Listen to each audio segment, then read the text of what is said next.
इस संसार में जीव के लिए सबसे ज्यादा दुर्लभ क्या है?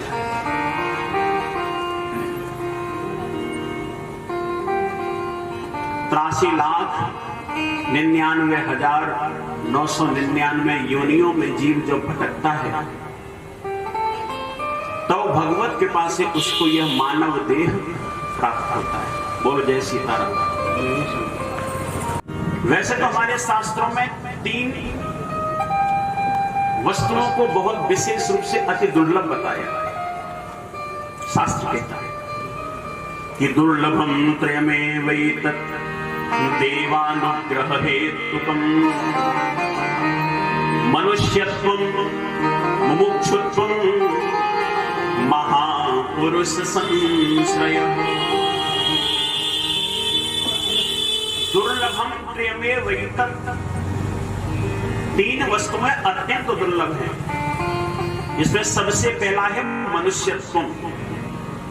इस मानव देह को प्राप्त करना बड़ा मुश्किल है, भगवत कृपा से ही यह प्राप्त होता है।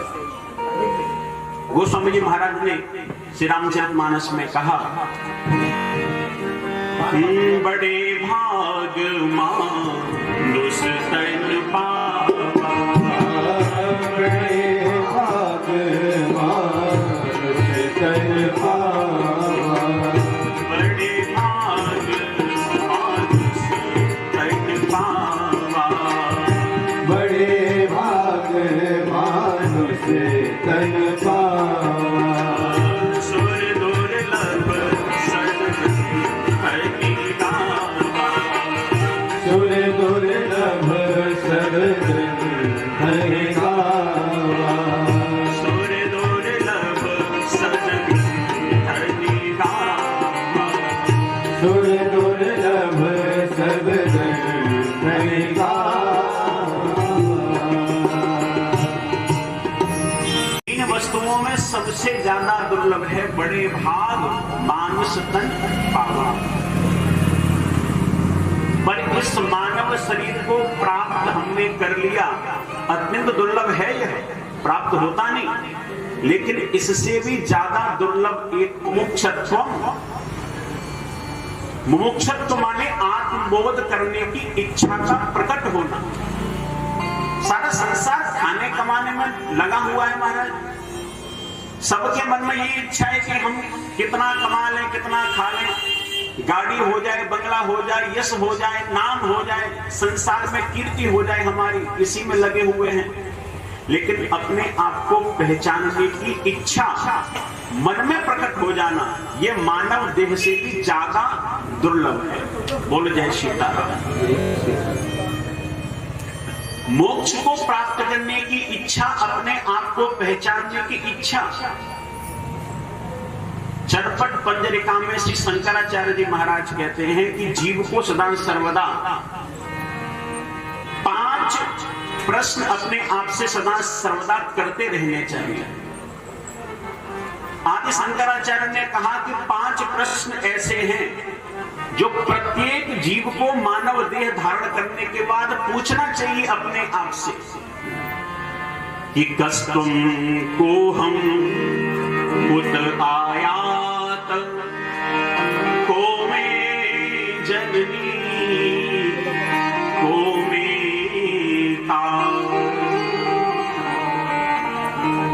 कभी दर्पण के सामने खड़े होकर के,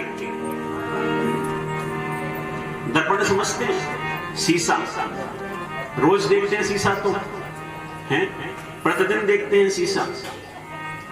कई लोगों को तो आदत होती है सुबह से शाम तक शीशा देखने की, थोड़ा सा अवसर मिल जाए और वो शीशा देखना प्रारंभ कर देते हैं। कभी बालों को ठीक करेंगे, कभी नेत्रों को ठीक करेंगे महाराज, कभी कुछ करेंगे, कभी कुछ करेंगे। लेकिन कभी कभी दर्पण को देख करके अपने आप से प्रश्न करो, अपनी छाया से पूछो। स्वामी शंकराचार्य कहते हैं कस्तुम, तू कौन है?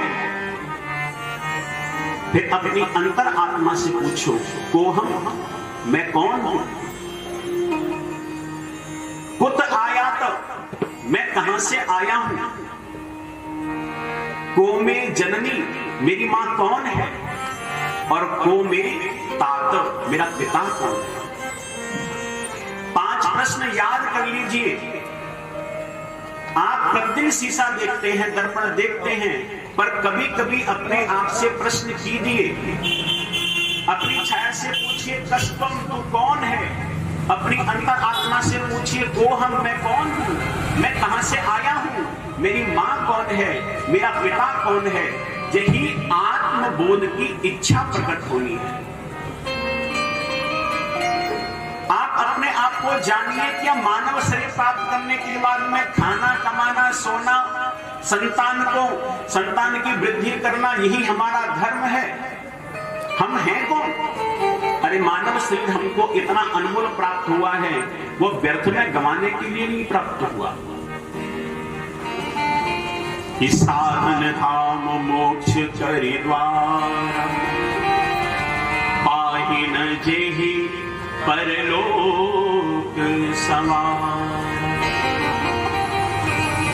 83,99,999 योनियों में जीव भटकता रहता है, लेकिन किसी भी योनि में जाने के बाद वो मोक्ष को प्राप्त नहीं कर सकता, वो आत्मचिंतन नहीं कर सकता, अपने आप को पहचान नहीं सकता। केवल और केवल यह मानव शरीर ही ऐसा है जिससे हम मोक्ष की प्राप्ति कर सकते हैं, अपने आप को पहचान सकते हैं, और अपने आप को पहचान करके फिर परमात्मा में विलीन हो सकते हैं। तो पहला दुर्लभ जो कार्य है जीव के लिए वो मानव देह है। दूसरा बताया मुमुक्षुत्व, अपने आप को पहचानने की इच्छा।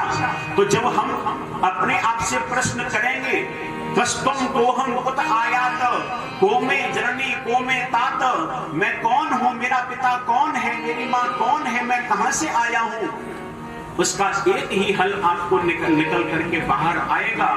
और श्रीमद् भगवद गीता में भगवान कहते हैं कि ममैवांसो जीवलोके जीवभूतो सनातन। भगवान कहते हैं कि जीव कोई और नहीं है, यह मेरा ही स्वरूप है। पर सो मायावस भयो गुसाई, माया में फंस गया और माया में फंसने के कारण अपने आप को भूल गया।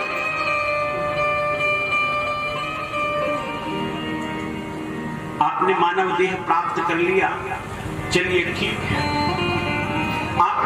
आपके अंदर इच्छा भी प्रकट होगी कि मैं अपने आप को जानूं, ये भी दूसरा दुर्लभ गुण है। परंतु इससे भी ज्यादा दुर्लभ यदि कुछ है तो वो क्या है? आपने मानव देह धारण कर लिया, आपके अंदर अपने आप को जानने की इच्छा भी प्रकट हो गई, लेकिन जानेंगे कैसे? तो तीसरा सूत्र बताया जो दुर्लभ से भी दुर्लभ है कि महापुरुष संश्रय।